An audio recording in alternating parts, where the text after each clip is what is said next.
नमस्कार। तो हम शुरू करते हैं जाति एवं नातेदारी से, जहाँ हमने पहले छोड़ा था। तुमने कहा था कि यहाँ शुरू करेंगे, तो यहाँ शुरू करते हैं। मुस्लिम समाज में पाए जाने वाले सामाजिक समूहों की चर्चा करने के बाद आइए देखें कि किस प्रकार इन समूहों के संगठन में जाति तथा नातेदारी के संबंध मुस्लिम सामाजिक संगठनों को एक विशेष रूप प्रदान करते हैं। जाति व्यवस्था की सांस्कृतिक विशेषताएं हिंदू सामाजिक संगठन को विशिष्ट रूप देती हैं। चूँकि भारत के मुस्लिम समाज में भी जाति के समान समूह मौजूद हैं, जिस प्रकार हिंदुओं में जाति व्यवस्था है, उसी प्रकार कहीं न कहीं मुस्लिम समाज में भी जाति व्यवस्था है।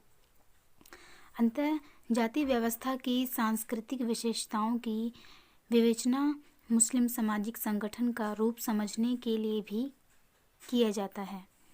यह की जा सकती है। इस तरह की विवेचना से हमें जाति एवं नातेदारी की व्यवस्था के अंत संबंधों को समझने में मदद मिलेगी। ये भी स्पष्ट होगा कि जाति संबंध किस तरह नातेदारी के समूह को परिभाषित करती है। मतलब विवाह के दौरान जो नातेदारी बनती है, विवाह के दौरान जो संबंध या जो सदस्य बनते हैं, उनको नातेदारी कहीं ना कहीं तो किस प्रकार ये जो समूह है ये परिभाषित करे जाएगा। मतलब इसमें बताया जाएगा कि कौन समूह जो नातेदारी के अंदर आते हैं। जाति व्यवस्था की सांस्कृतिक विशेषताएं इस प्रकार हैं। तो उनकी सांस्कृतिक विशेषताएं जो जाति व्यवस्था है इनमें भी पाई जाती हैं। तो किस प्रकार है, जैसे जाति एक अंतर्विवाह समूह है। अंतर्विवाह मतलब कि अपने ही जाति में विवाह करना अंतर्विवाह समूह है। इसमें पेशाई विशेषीकरण पाया जाता है। मतलब पेशे बहुत महत्वपूर्ण रखता है कि कौन सा पेशा करते हैं, तो इसमें पेशा बहुत महत्वपूर्ण होता है। जातीय पदक्रम में गठित होती है। जातीय एक जैसे कह सकते हैं ब्राह्मण हुए या क्षत्रिय हुए, तो कहीं ना कहीं एक स्टेटस, एक पद की एक कह सकते हैं। जैसे एक मैं आपको अगर हिंदी अच्छे से एक्सप्लेन करूँ तो उनको कहा जाता है, जैसे सबसे छोटी हुई तो जैसे उनको भंगी कहा जाता है। तो सबसे हाई जैसे ब्राह्मण हुए या ठाकुर हुए, तो पदक्रम पर गठित होते हैं। जाति समाज में साथ साथ उठना बैठना जातीय नियमों के अनुसार होता है। मतलब कौन सी जाति हमारे सामने उठने बैठने के लायक है या नहीं, ये कहीं ना कहीं जाति के ऊपर बहुत निर्भर करता है कि किस जाति के साथ हम खाना पीना खा सकते हैं या नहीं। तो कहीं ना कहीं समाज में साथ साथ उठना बैठना जातियों के नियमों के अनुसार होता है। और यहाँ प्रथम दो विशेषताओं की विस्तार में तथा अंतिम दो विशेषताओं की संक्षिप्त में चर्चा की जा रही है। तो पहला हम बात करते हैं अंतर्विवाह, जात और बिरादरी। तो जात और बिरादरी जानते हैं। अपनी मूल की शुद्धता के लिए मुस्लिम लोग जात शब्द का प्रयोग करते हैं। उत्पत्ति जहाँ से इनकी हुई है ये जात बोलते हैं। जाति के समान ही है, इसको जात कहा जाता है जहाँ से ये आए हैं, या इनकी जाति जैसे हम कहते हैं इस जाति के हैं, तो उसी प्रकार ये जात बोलते हैं। मुस्लिम समाज में हर जात अंतर्विवाह की इकाई है। मतलब जाति के अंदर विवाह करते हैं, अंतर्विवाह की इकाई है। एक गांव में प्रत्येक जात के घर अपनी सामूहिक अस्मिता को पहचानते हैं कि किससे विवाह करना है किससे नहीं। ये अपनी सामूहिक अस्मिता को पहचानते हैं और अपने को भाई बंद या बिरादरी का हिस्सा समझते हैं। जैसे कह सकते हैं जातिगत भाईचारा। तो भाई बंधु करके अपने आप को उस समूह का या उसका हिस्सा समझते हैं। सदस्यों के बीच ये एकता कल्पित अवधारणा नहीं है, ये नातेदारी के जीते जागते संबंधों के प्रमाण पर बनी होती है। एक जाति वाले सारे घरों में एक सामान्य पूर्वज के या निकट रूप से संबंधित पूर्वजों के वंशज होते हैं। या तो दूर के होते हैं वंशज, या तो बिल्कुल नज़दीक के वंशज होते हैं। लेकिन ऐसे पूर्वज काफ़ी समय से गांव में बस जाने वाले लोग होते हैं, जो बाद में एक वंश के रूप में जाति तथा नातेदारी के संबंधों से जुड़ जाते हैं। कुछ भाई बंधुओं या बिरादरी में पिता के भाई बहनों व माता के भाई बहनों के पिता के भाई बहनों व माता के भाई बहनों में बच्चों में आपस में विवाह की परंपरा है। तो मतलब कह सकते हैं कि जो पिता हैं उनके अगर भाई बहन हैं तो उनमें विवाह हो जाता है, बच्चों में उनके विवाह हो जाता है। या माता के भाई बहन हैं माता के, तो उनके जो बच्चे होंगे तो उनसे विवाह हो जाएगा। ऐसी व्यवस्था के फलस्वरूप एक वंश के लोग आपस में निकट के रूप में जुड़ जाते हैं, मतलब आपस में ही विवाह कर लेते हैं और निकट रूप से जुड़ जाते हैं। बिरादरी जाति की भांति ही होती है। जिस प्रकार जाति होती है उसी प्रकार बिरादरी भी होती है। इसमें सदस्यता केवल जन्म के आधार पर निर्धारित होती है और हर बिरादरी की सीमा अंतर्विवाह के आधार पर निश्चित होती है। मतलब अंतर्विवाह ही इसमें मेन होता है, अपने ही जाति में विवाह करना, अपनी ही बिरादरी में विवाह करना। तो कह सकते हैं हर बिरादरी की सीमा अंतर्विवाह के आधार पर निश्चित होती है।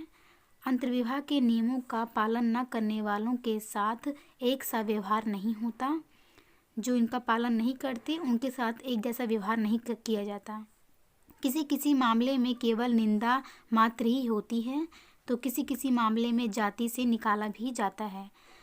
तो जाति से कभी कभी निकाल भी दिया जाता है या तो कभी उनकी बुराई ही की जाती है। अशरफों के बीच जातिगत भाईचारा मानने वाले समूह बिरादरी में उप विभाजित होते हैं, मतलब बटे होते हैं कहीं ना कहीं। कभी कभी अंतर्विवाह करने वाले दायरे इतने संकीर्ण होते हैं कि इनमें केवल माता पिता के भाई बहन ही रह जाते हैं। इस तरह के सीमित अंतर्विवाह समूह को कुफ कहा जाता है। जो अंतर्विवाह जो कहीं ना कहीं सीमित हो जाता है, अपने भाई बहनों में विवाह कर लिया जाता है। मतलब जैसे पिता के भाई, जो भाई हैं पिता के, उनके बच्चों में ही विवाह हो जाता है। तो कहीं ना कहीं अगर अपने ही फैमिली, अपने ही रिश्तेदारी में विवाह कर लेते हैं तो कहीं ना कहीं से सीमित कह देते हैं कि अपने में ही रहकर इन्होंने कंप्लीट कर लिया, अपने में विवाह इन्होंने संबंध स्थापित कर लिया। तो इस तरह सीमित अंतर्विवाह समूह को कुछ कुख कहा जाता है। दूसरी ओर बिरादरी के कार्यकलाप समूह के सारे सामाजिक पक्षों से संबंधित होते हैं, जबकि विवाह संबंधों के दायरे बिरादरी के अंतर्गत छोटे समूह हैं एवं जीवन साथी का चयन करने के लिए ही प्रयुक्त होते हैं। मतलब मेन होते हैं, जीवन साथी के लिए ही चुने जाते हैं। मुस्लिम राजपूतों में अंतर्विवाह का नियम है। जो मुस्लिम राजपूत हैं ये अंतर्विवाह का नियम है, परंतु ये वह अशरफ के समान चचेरे मौसेरे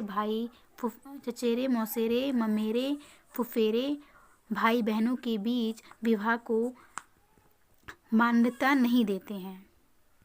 तो कह सकते हैं जो मुस्लिम राजपूत हैं ये अंतर्विवाह मानते हैं, लेकिन वे अशरफ लोगों की तरह चचेरे मौसेरे या ममेरे भाई बहनों की तरह विवाह नहीं करते हैं, क्योंकि ये अंतर्विवाह करते हैं, अपनी ही जाति में करते हैं। लेकिन इनकी तरह ममेरे फुफेरे कह सकते हैं भाई बहनों में विवाह नहीं करते हैं मुस्लिम राजपूत। आगे बढ़ते हैं। कुछ पेशेई जाति जैसे, जो पेशे की बात की जा रही है, कुछ पेशेई जाति जैसे कसाब, जैसे कसाई कहा जाता है, मुस्लिम में इसे कसाब कहा जाता है, मनिहार कंगन बनाने वाले आदि अंतर्विवाह के नियम को कट्टरता से पालन करते हैं। मतलब अंतर्विवाह ही नियम विवाह अपनाते हैं, अपनी ही जाति में विवाह करते हैं और बड़े कट्टरता से इसको पालन करते हैं। और वह साधारण दूसरी जातियों में विवाह नहीं करते हैं। तो कह सकते हैं दूसरी जाति में विवाह नहीं करना पसंद करते, विवाह नहीं करते हैं। कुछ दूसरे पेशे जाति जैसे जुलाहा, नाई, कुम्हार आदि समविवाही होते हैं, अर्थात समान स्तर वाली जातियों में विवाह संबंध स्थापित कर लेते हैं। अंत में भंगी, जिसे कह सकते हैं मेहतर भी कहते हैं इनको, भंगी केवल अपने समूह में ही विवाह संबंध स्थापित करते हैं, या मतलब विवाह संबंध जोड़ते हैं अपने ही समूह में या अपने ही संबंध करते हैं। एक स्वच्छ जाति का व्यक्ति भंगी वर्ग के साथ वैवाहिक संबंध ना करना चाहता है और ना ही कर सकता है। तो कह सकते हैं एक स्वच्छ मतलब कह सकते हैं जो भंगी नहीं है, तो वो कहीं ना कहीं भंगी वर्ग के लोगों से वैवाहिक संबंध ना तो करना चाहता है और ना ही कर सकता है। पेशाई विशेषीकरण। अब पेशे की बात की जा रही है कि इसमें क्या विशेषता है या क्या विशेष इसमें पाया जाता है। तो बिरादरी जो एक हिंदू जाति की भांति होती है। वैसे मैंने पहले बताया कि जैसे जाति होती है उसी प्रकार बिरादरी इनमें होता है, मुसलमानों में बिरादरी होता है। तो बिरादरी का दूसरा पहलू है कि हर बिरादरी के एक पेशे से पारंपरिक रूप से जुड़ी होती है। केवल अशरफ समूह एक अपवाद है जिसका नाम उसकी उत्पत्ति अथवा वंश की ओर संकेत करता है, ना कि उसके पेशे का। उस अशरफ जो लोग होते हैं उनका पेशा नहीं होता, उनका पेशे से नहीं जाना जाता, उनको उनकी वंश से जाना जाता है, उनकी उत्पत्ति से जाना जाता है अशरफ लोगों को, क्योंकि कहीं ना कहीं ये बहुत बड़े हैं मुसलमानों में, उच्च जाति कह सकते हैं। लेकिन अज़फ़ाल समूह के विभिन्न नाम हैं जो उनके परंपरागत पेशे की ओर संकेत करते हैं। अज़लाफ़ समूह जो है ये पेशे से कहीं ना कहीं जाने जाते हैं। चूँकि जातियों का विभाजन पेशेई विशेषीकरण से संबंधित है, मतलब पेशे से जाने जाते हैं, जो भी जाति है वो कहीं ना कहीं पेशे से जाने जाती है, तो इसलिए विभिन्न जातियों के आपसी संबंध में एक दूसरे पर आर्थिक निर्भरता दिखाई देती है। कहीं ना कहीं जातियां जो होती हैं काम को लेकर, पेशे को लेकर एक दूसरे पर निर्भर होते हैं। उत्पादन में विभिन्न जातियों का अपना विशिष्ट स्थान है तथा वह भूमि से जुड़ी हुई है। अशरफ जाति के लोग मुख्यतः भूमि के मालिक हैं और खेती ही उनका मुख्य धंधा है। अशरफ विभिन्न जातियों के बीच आर्थिक निर्भरता का केंद्र बिंदु हैं। विभिन्न जातियों के बीच आर्थिक निर्भरता का केंद्र बिंदु है। उन्हें जजमान कहा जाता है, जजमान कहा जाता है अशरफ जातियों को। वह मुस्लिम जातियां जिनका नाम परंपरागत पेशों के आधार पर है, मतलब जो भी पुराने समय से वो करते आ रहे हैं उसके आधार पर है उनका नाम या उनकी जो जाति है वो परंपरागत पेशे के आधार पर है, अपने जजमान के लिए विशेष आर्थिक और अनुष्ठानिक सेवाएं प्रदान करती हैं। मतलब अपने अशरफ या जजमान के लिए ये सेवाएं प्रदान करते हैं, उनको अपनी सेवा देते हैं। ऐसी मुस्लिम जातियां हैं जैसे बढ़ई जो सेवा देते हैं अशरफ लोगों को, अशरफ को ही जजमान कहा जाता है और ये लोग सेवा देते हैं इनको। और ये जातियाँ जो हैं जो सेवा देती हैं इनका अगर बात की जाए तो इनको बढ़ई कहा जाता है, जो लकड़ी का सामान बनाने वाले होते हैं। बढ़ई, दर्जी, धोबी कपड़ा धोने वाले, कुम्हार मिट्टी के बर्तन बनाने वाले, लोहार नाई या हजाम, सुनार, तेली, भिश्ती मतलब होता है पानी ढोने वाला, भिश्ती, गद्दी मतलब होता है गडरिया, और जुलाहा मतलब होता है कपड़ा बुनने वाला, कसाब होता है कसाई आदि सब पेशे जातियों के हिंदू और मुस्लिम दोनों हिस्से अपने व्यापार संगठन के कार्यों के लिए एक हो जाते हैं। जब इनको व्यापार करना होता है तो कहीं न कहीं ये एक हो जाते हैं। लेकिन सामाजिक और अनुष्ठानिक अवसरों पर प्रत्येक जाति अपने अपने रीति रिवाजों के अनुसार चलती है। तो जब भी कोई अनुष्ठान होता है या कोई भी रीति रिवाज आता है तो ये अपने रीति रिवाजों को ही फॉलो करते हैं। लेकिन जब मामला व्यापार में आता है, व्यापार संबंधित, तो हिंदू और मुसलमान कहीं ना कहीं एक हो जाते हैं व्यापार कार्यों में। तो आगे बढ़ते हैं। जातियों का पदक्रम में गठन। मुस्लिम जातियों का पदक्रम में गठन मुस्लिम समाज के विभिन्न समूहों की तीसरी महत्वपूर्ण विशेषता है। हर मुस्लिम जाति संपूर्ण सामाजिक संगठन में अपने निश्चित स्थान पर होती है। अन्य जातियों की तुलना में प्रत्येक जाति ऊंची या नीची समझी जाती है। इनमें भी ऊंची और नीची जाति समझी जाती है। अशरफ जाति अन्य मुस्लिम जातियों की तुलना में सबसे उच्च स्थान पर है। अशरफ जाति चूँकि प्रत्येक मुस्लिम किसी निश्चित जाति का होता है, इसलिए उसकी सामाजिक परिस्थिति का निर्धारण, उसका जो स्टेटस है उसका निर्धारण उसकी जाति के आधार पर होता है कि वो किस जाति का बिलोंग करता है। ये कहीं ना कहीं उसकी जाति के आधार पर ही होता है। हिंदू जाति के समान ही सभी मुस्लिम जातियां पदक्रम पर गठित होती हैं, मतलब कहीं ना कहीं जाति के आधार पर गठित होती हैं।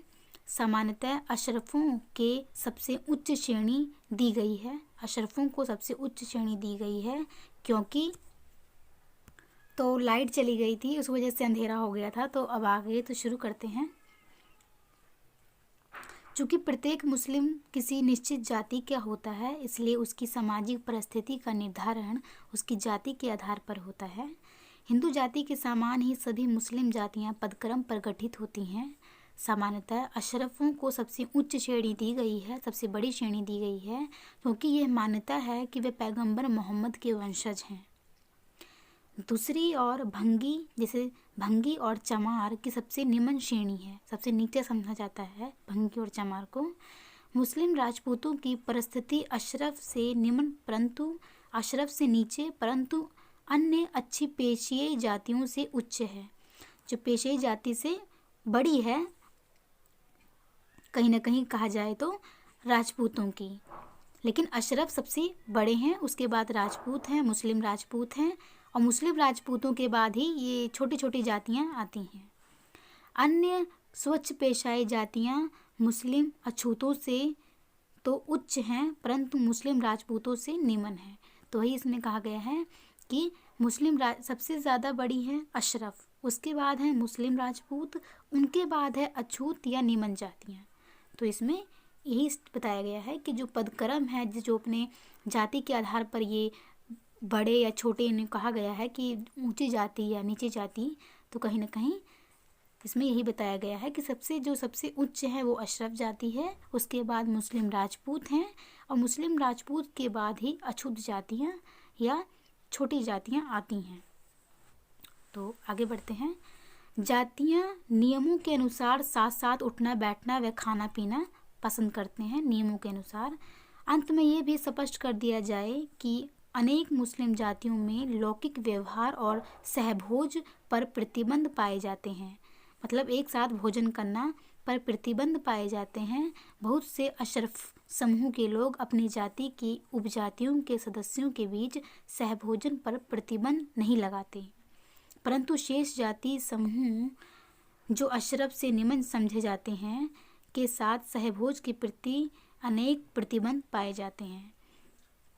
तो भोजन की बात की जाए तो जो अशरफ के लोग हैं, जो अशरफ जाति के लोग हैं, ये जो उपजातियाँ होती हैं कहीं ना कहीं, तो इनके बीच अगर भोजन की बात की जाए तो ये प्रतिबंध नहीं लगाते, मतलब भोजन कर लेते हैं। अशरफ जाति के लोग उच्च जाति के हैं तो उच्च लोगों में ही भोजन खाना पसंद करते हैं, परंतु जो शेष जातियाँ हैं, जो निम्न जातियाँ हैं, ये अपने से निम्न जाति के लोगों से भोजन खाना पसंद नहीं करते, उनके साथ खाना पीना पसंद नहीं करते हैं। बहुत से अशरफ समूह अन्य दूसरी जातियों को निम्न स्तर का समझते हैं। बहुत से जो अशरफ समूह हैं ये छोटी जातियों को निम्न मतलब नीचे स्तर का समझते हैं, क्योंकि ऐसा समझा जाता है कि इन जातियों के लोग कुछ अनुष्ठानों को विधितरक पूरा नहीं करते।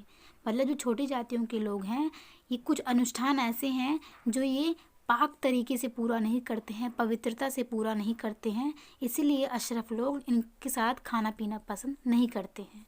क्योंकि ये जो अशरफ लोग हैं ये बहुत ही अच्छे तरीके से पाक तरीके से ही अपने रीति रिवाजों को फॉलो करते हैं, लेकिन जो छोटी जातियां होती हैं इनका मानना है अशरफ लोगों का कि ये अनुष्ठानों को विधिवत पूरा नहीं करते हैं, एक नियम के अनुसार पूरा नहीं करते हैं। तो आगे बढ़ते हैं सामाजिक नियंत्रण के बारे में।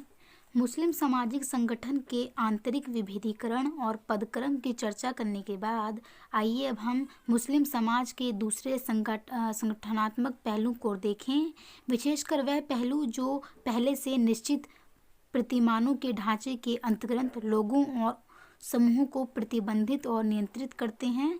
इस प्रकार के संगठन दो रूप हैं: प्रशासनिक संस्था द्वारा प्रत्यक्ष नियंत्रण जैसे पंचायत, जिनका सीधा नियंत्रण होता है प्रशासनिक का, पंचायत को कहा गया है, और दूसरा है जनमत द्वारा अप्रत्यक्ष नियंत्रण, जो सीधा ना हो, अप्रत्यक्ष हो।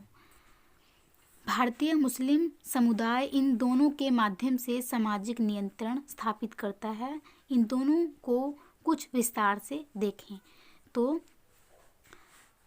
फर्स्ट पढ़ते हैं। जब किसी व्यक्ति का कोई विशेष काम उसकी जाति द्वारा स्वीकार नहीं किया जाता तो वह व्यक्ति विभिन्न आलोचनाओं का पात्र हो जाता है। यदि उल्लंघन गंभीर हो तो आलोचना क्रियात्मक रूप ले लेती है और अपराध की प्रकृति के अनुसार कभी कभी व्यक्ति को सामाजिक बहिष्कार का सामना भी करना पड़ता है। पेशाई जातियों में सामाजिक नियंत्रण का दूसरा उपाय है पंचायत। प्राय पंचायत के सदस्य जाति के सभी वयस्क पुरुषों होते हैं। वयस्क मतलब बड़े बुजुर्ग टाइप में कह सकते हैं, वयस्क पुरुष होते हैं पंचायत के सदस्यों में।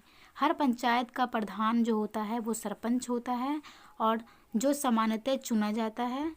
आपात स्थिति में साधारणतः उस समय जब जाति के किसी एक सदस्य ने अपराध किया है। संपूर्ण पंचायत उस घटना को सुनने के लिए बैठती है, फिर पंचायत अपना निर्णय देती है। इसकी सबसे बड़ी सज़ा सामाजिक बहिष्कार है। अगर सबसे बड़ी सज़ा की बात की जाए तो सामाजिक बहिष्कार है, जिसे हुक्का पानी बंद कहा जाता है। इसे जात बिरादरी से बाहर करना भी कहते हैं, जिसका अर्थ है जातीय भाईचारे से बाहर कर देना। मतलब जैसे जाति भाईचारा होता है उसे कहीं ना कहीं बाहर कर देना। तो आगे बढ़ते हैं।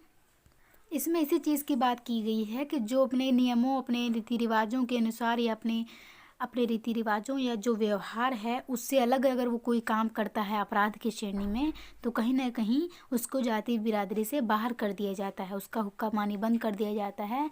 और इस प्रकार जो गांव में एक भाईचारा होता है जातियों में, कहीं ना कहीं उसको ख़त्म कर दिया जाता है। तो आगे बढ़ते हैं।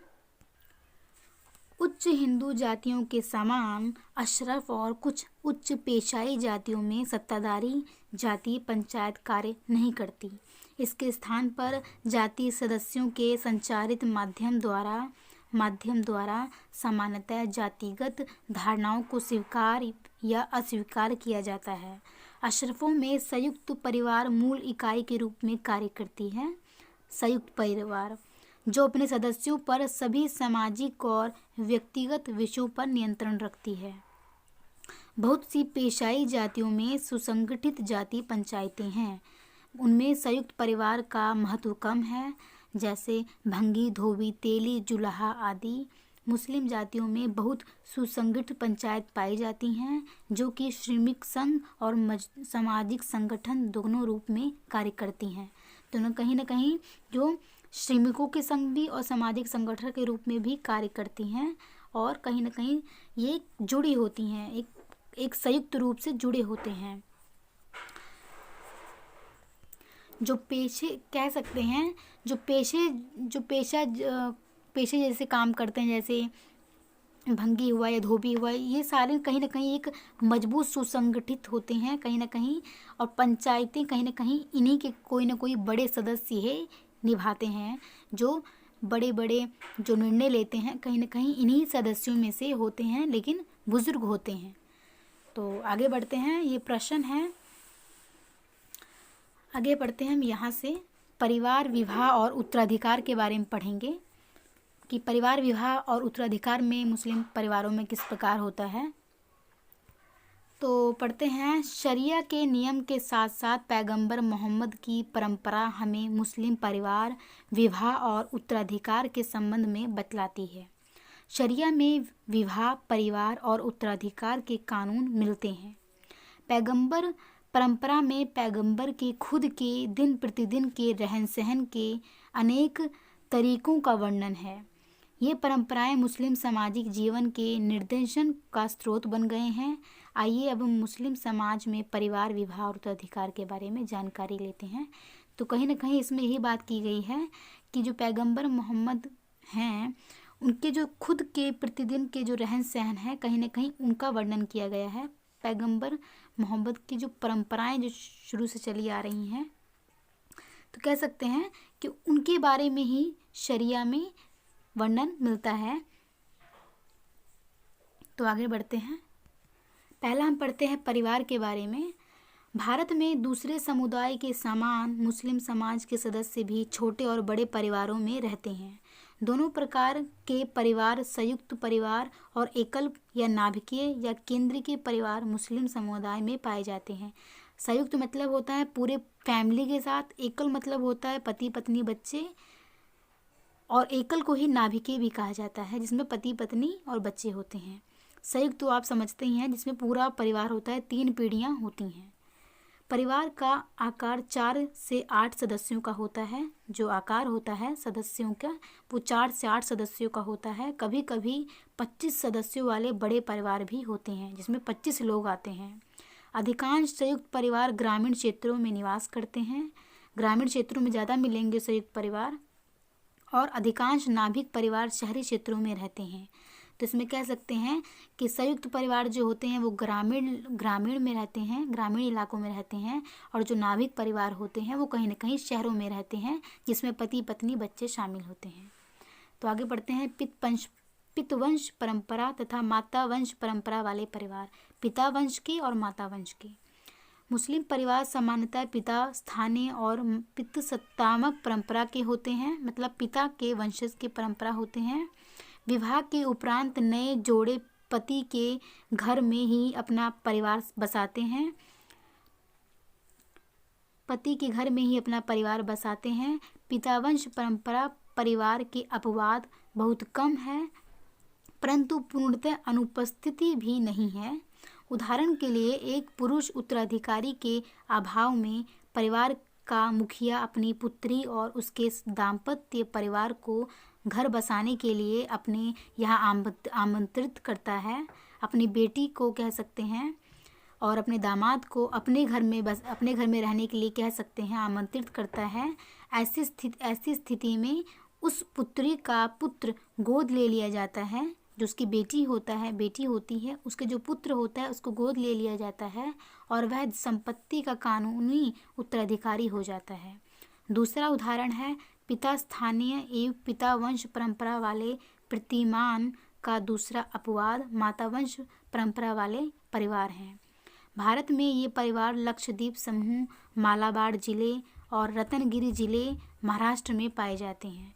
तो इस प्रकार इसमें जहाँ जहाँ परिवार पाए जाते हैं वहाँ वहाँ का इसमें बता दिया गया है कि जो अपने दाम्पत्य जो होते हैं, पुत्री कह सकते हैं, और दामाद जो अपने ससुर के यहाँ पे रहते हों, और जो उनके बच्चे हों, पुत्री का जो बेटा हो, उसको कहीं न कहीं मायके की संपत्ति उसको मिल जाती है।